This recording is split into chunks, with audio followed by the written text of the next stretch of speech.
ସଗଡ଼ିରେ ସୁନା କନିଆ।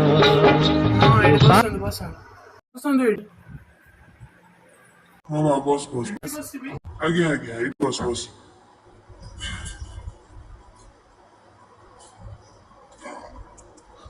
ଆଉ ଝିଅ ତମ ନାଁ କଣ? ମୋ ନା ସୁନ୍ଦରୀ। ତମ ନାଁ ସୁନ୍ଦରୀ? ଆଚ୍ଛା, ତମକୁ ସୁନ୍ଦରୀ କିଏ ଡାକିଲେ? ମୋ ବାପା ଡାକନ୍ତି, ମୋ ବୋଉ ଡାକେ, ଆମ ସମସ୍ତେ ମତେ ସୁନ୍ଦରୀ ଡାକନ୍ତି। ତାହେଲେ ଏତେ ସୁନ୍ଦରୀ? ଆପଣ ଦେଖୁଛନ୍ତି ଜାଣିପାରୁନାହାନ୍ତି? ହଁ ହଁ, ଆଚ୍ଛା ଆଚ୍ଛା। ଆଉ ତମେ କଣ ପଢିଛ ଝିଅ? ମୁଁ କଣ ପଢିଛି ଟିକେ ବୋଉକୁ ପଚାରିକି ଆସି କହିବି। କଣ ତମେ ପଢିଛ ତମ ବୋଉକୁ ପଚାରିବ? ନା ମୁଁ ପଢିଛି, ମୁଁ କଲେଜ ଯାଉଥିଲି। କଲେଜ ଯାଉଥିଲା, ଆଉ କଣ ହେଲା କି କଲେଜରେ? ବାପା ମନା କଲେ। ଆଚ୍ଛା, ବାପା ମନା କଲେ ତମେ ପାଠ ଛାଡିଦେଲ? ହୁଁ। ଆଉ ଘର ଫର କାମ ଦ୍ୱାରା କିଛି କର ନା? ହଁ, ମୁଁ କେତେ କାମ କରେ। ମୁଁ ସକାଳୁ ଉଠେ, ଟିକେ ନିଜକୁ ରେଡି କରିକି ରିଲ୍ସ କରେ, ତା ସାଙ୍ଗରେ ମୁଁ ବହୁତ ବୁଲେ, ତା ସାଙ୍ଗରେ ମୁଁ ବହୁତ ଭଲ ଭଲ ଖାଇବାକୁ ଭଲ ପାଏ। ମୋ ବୋଉ ବହୁତ ବଢିଆ ବଢିଆ ଖାଇବା ବନେଇଛି।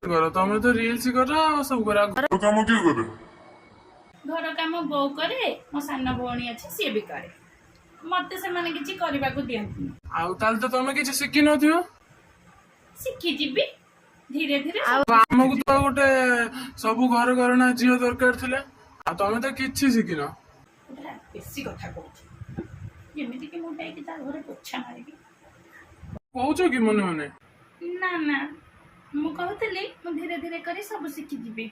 ଆଉ ତମେ ଶିଖିଲା ପର୍ଯ୍ୟନ୍ତ ଆମେ ତ ହଇରାଣ ହଉଥିବୁ ଏମିତି। ତାହେଲେ ଆପଣଙ୍କୁ ଯାହା ଭଲ ଲାଗିବ। ଆଉ ଆପଣ ରିଲ୍ସ ଫିଲ୍ସ କରନ୍ତି?